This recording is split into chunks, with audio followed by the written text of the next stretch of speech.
정신과 진료를 받다가 흉기를 휘둘러 담당 의사를 살해한 30대 남성은 이른바 조울증으로 불리는 양극성 정서 장애를 가지고 있습니다. 구속영장이 신청됐는데 아직까지 범행 동기는 명확하게 밝혀지지 않았습니다. 의료진의 안전을 위한 보다 실질적인 대책과 관련 법 개정이 시급하다는 국민청원이 이어지고 있습니다. 백성문 변호사와 자세하게 짚어보겠습니다. 어서 오십시오. 네, 안녕하세요. 네, 양극성 정서 장애를 가진 네. 피의자에게 경찰에 구속영장을 신청했습니다. 일반적으로 말이죠.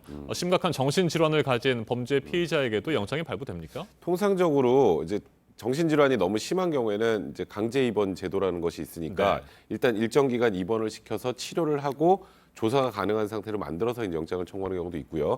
지금 같은 경우는 하루 정도 조사를 진행을 했는데 현재까지는 계속 횡설수설을 하고 있는 네. 상황입니다.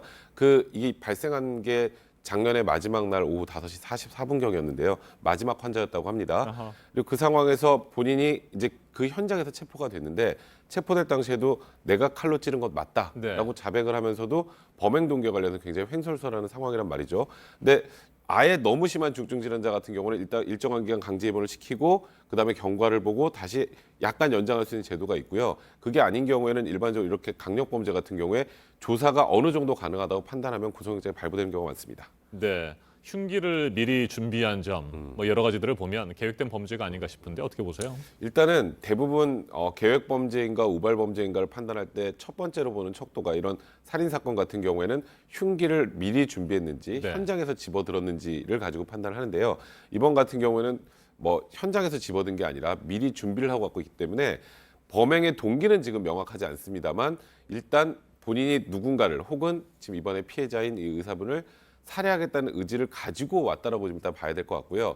그러니까 이 동기가 뭔지, 동기가 사실 납득할 수 있는 건지 없는 건지는 변론으로 하더라도 네. 이 살인과 관련해서 일단은 어느 정도의 계획을 하고 왔다 이렇게 봐야 될 것 같습니다. 네, 살해된 임 교수에 대한 부검이 실시될 네. 예정이라고 하는데 결국 부검 결과에 따라서 계획적인 범죄인지 아니면 우발적인 범죄인지 이 부분도 가려질 것 같습니다. 네, 그렇습니다. 이제 지금 부검하는 건 사망 원인 같은 것을 종합적으로 이제 확인하는 절차고요. 네.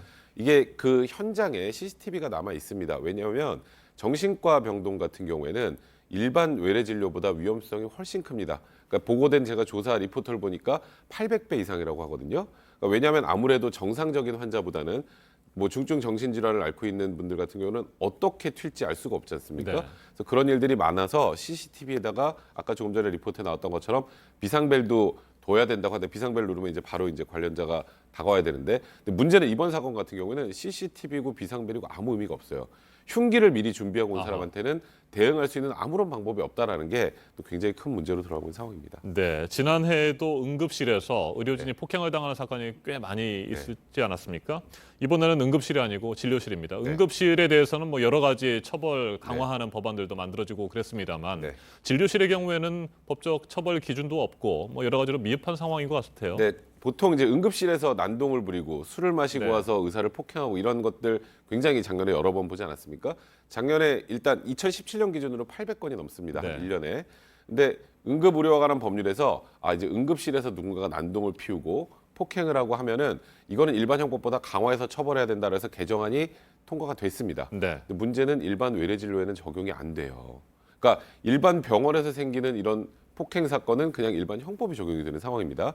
이와 관련해서도 법 개정이 시급하다는 얘기가 나왔었는데 네. 이 부분과 관련해서는 더 이상 진행되지 못한 상황이었기 때문에 뭐 물론 이번 사건 같은 경우 살인 사건이라 뭐 응급의료에 관한 법률이 아니라 이건 어차피 형법이 적용될 사안입니다만 외래 진료 과정에서 생기는 폭행은 지금 아까 말씀드렸던 것처럼 응급실에 생기는 폭행과 달리 일반 형법이 적용되기 때문에 솜방망이 처벌에 그칠 가능성이 굉장히 많은 상황이죠. 네, 정신질환자의 경우 강제 치료를 명할 수 있는 뭐 규정도 있지 않습니까? 네, 그런데 있습니다. 실질적인 위해가 있어야만 가능한 상황인가요?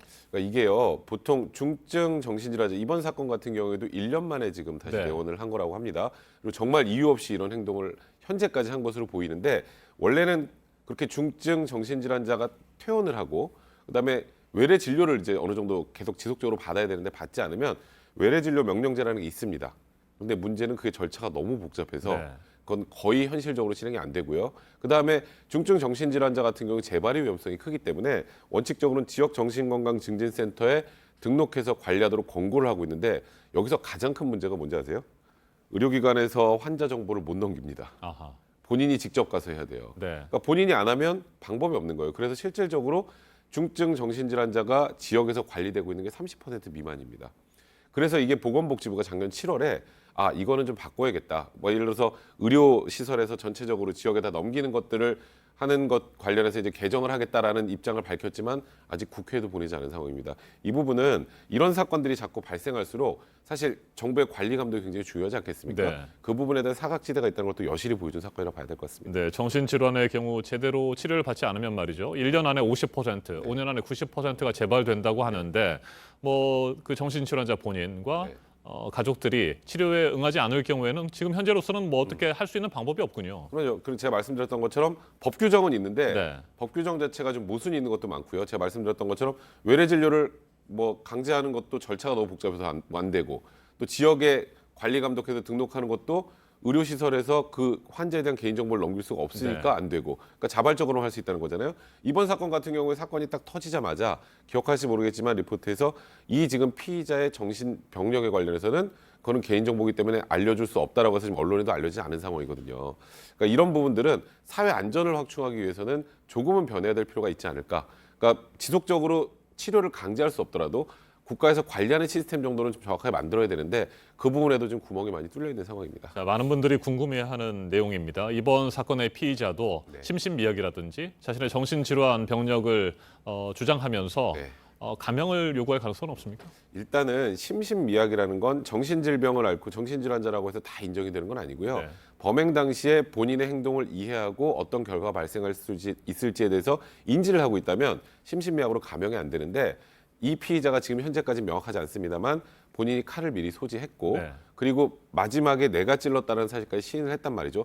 그 동기가 납득할 수 있느냐 없느냐는 변론으로 하더라도 본인이 하고 있는 행동이 어떤 결과를 불러일으킬지 인지를 한다면 심신미약으로 감형이 되지 않는 경우가 많은데요. 근데 문제는 지금 현재 정확하게 이 사람의 정신질환의 정도 수준에 대해서 알려지지 않고 범행 당시에 어떤 이유로 했는지가 지금 명확하지 않기 때문에 그 부분에 대해서는 아직 제가 단언할 수 없습니다만 심신미약으로 이런 경우는 감형이 안 되는 사례들이 좀 더 많습니다. 네, 이번 사건을 계기로 해서 정신병원이나 정신병동의 경우 금속 탐지기 네. 또는 비상벨을 설치 의무화하는 방안도 필요할 것 같습니다. 그러니까요. 제가 말씀드렸던 것처럼 정신질환자를 이제 사회에서 관리하는 건 제가 아까 이런 부분에 허점이 있다는 말씀을 네. 드렸는데 이렇게 기습적으로 정신질환자가 공격을 하는 경우에는 이런 생각지도 못할 큰 피해가 나기 때문에 말씀하셨던 것처럼 무기가 될 만한 것들을 아예 가져오지 못하게 금속 탐지기를 설치하거나 의사 자리에 비상벨을 둬서 뭔가 돌발 행동을 할 것 같으면 비상벨 누르면 네. 바로 이제 안전요원들이 올 수 있는 그런 시스템 정도는 기본적으로 갖춰야 되지 않을까 그런 생각 듭니다. 네,